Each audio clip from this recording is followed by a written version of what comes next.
안녕하세요. 재활 전문 물리치료사 리해비입니다. 선생님, 재활이 얼마나 걸릴까요? 많은 환자분들이 하는 질문입니다. 무릎 수술을 하면 이동에 제약이 생깁니다. 안에만 있어서 답답하기도 하고 활동이 줄어서 살도 찌고 미래에 대한 걱정으로 우울해지기도 합니다. 그래서 수술하신 모든 분들이 관심을 가지는 부분입니다. 정답이 정해져 있어서 답을 딱 알려드리면 좋겠지만 여러 가지 요인들이 재활 속도에 영향을 미치기 때문에 정확하게 말씀드리기가 어려운데요. 오늘은 재활 속도에 영향을 미치는 요인 몇 가지를 짚어서 설명드리겠습니다. 수술이나 재활을 앞두고 계신 분들은 참고해 주세요. 그럼 시작하겠습니다.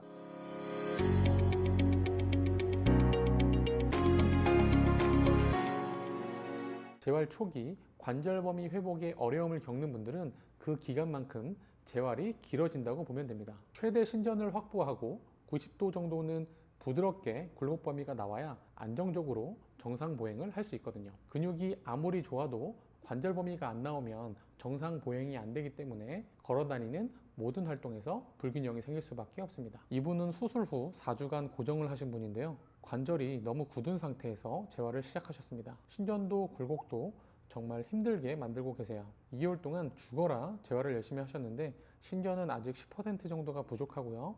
굴곡은 100도 정도 나오고 있습니다. 이분의 운동 능력으로 봤을 때 원래라면 지금쯤 뛰고 있었을 거예요. 하지만 관절 범위 회복에 애를 먹고 있어서 재활 속도가 느린 케이스였습니다. 그래서 재활을 쉽고 빠르게 진행하기 위해서는 수술 전 고정 기간의 관리가 중요하다고 계속 얘기하고 있습니다. 주변에 수술 예정인 분이 있으시다면 꼭 좀 얘기해 주세요.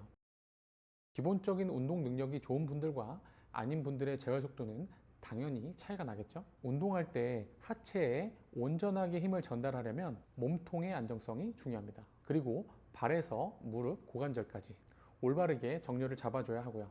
그래야 힘이 누수되지 않고 원하는 부위에 전달이 잘 됩니다. 하지만 몸을 컨트롤하는 능력이 부족한 환자분들은 동작을 흉내만 내거든요. 비슷하게 운동을 하는 것 같아도 힘이 다른 곳으로 다 셉니다. 당연히 효과가 좋지 않겠죠. 이렇게 얼렁뚱땅 재활 진도를 나가다 보면 1년이 지나도 무릎이 아플 수 있습니다. 운동 습관이 이상하게 들여졌기 때문에 이때 바꾸려고 하면 더 어렵게 되고요.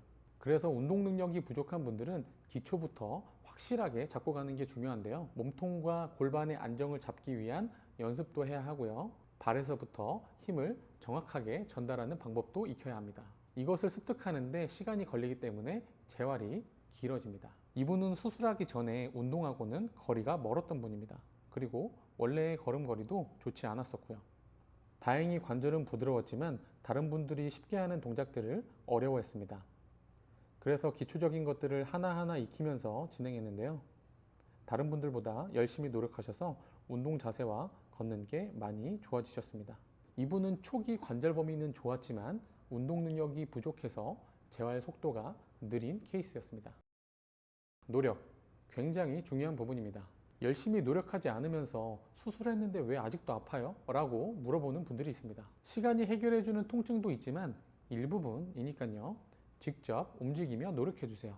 그래야 빨리 낫습니다. 이상하게 노력하는 분들도 있습니다. 교육한 방법이 아니라 납득하기 힘든 방법으로 운동하는 분들이 있어요. 이런 사람들의 대다수는 통증이 더 심해져서 옵니다.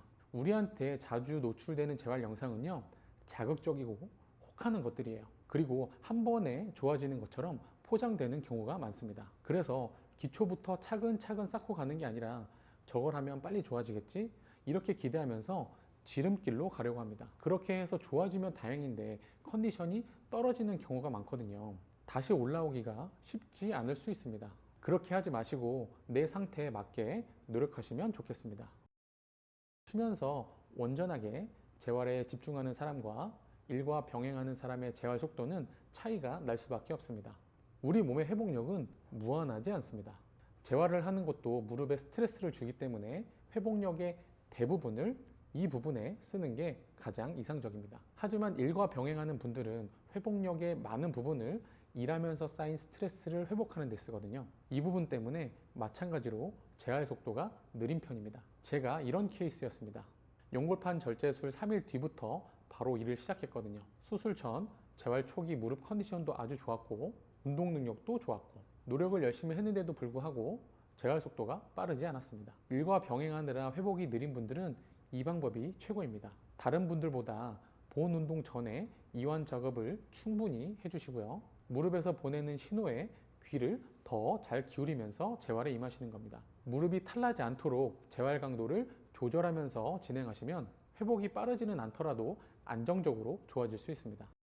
오늘은 재활 속도에 영향을 미치는 요인 중 몇 가지를 짚어서 설명드렸는데요. 간단한 것 같으면서도 참 신경 쓸 게 많아요. 그래도 가장 중요한 건 내가 노력을 멈추지 않으면 회복도 멈추지 않는다는 겁니다. 앞으로도 재활하시는 데 도움이 되는 내용 전달해 드릴 테니까요. 힘드시더라도 낙담하지 마시고 꾸준히 열심히 재활해 주세요. 아시겠죠?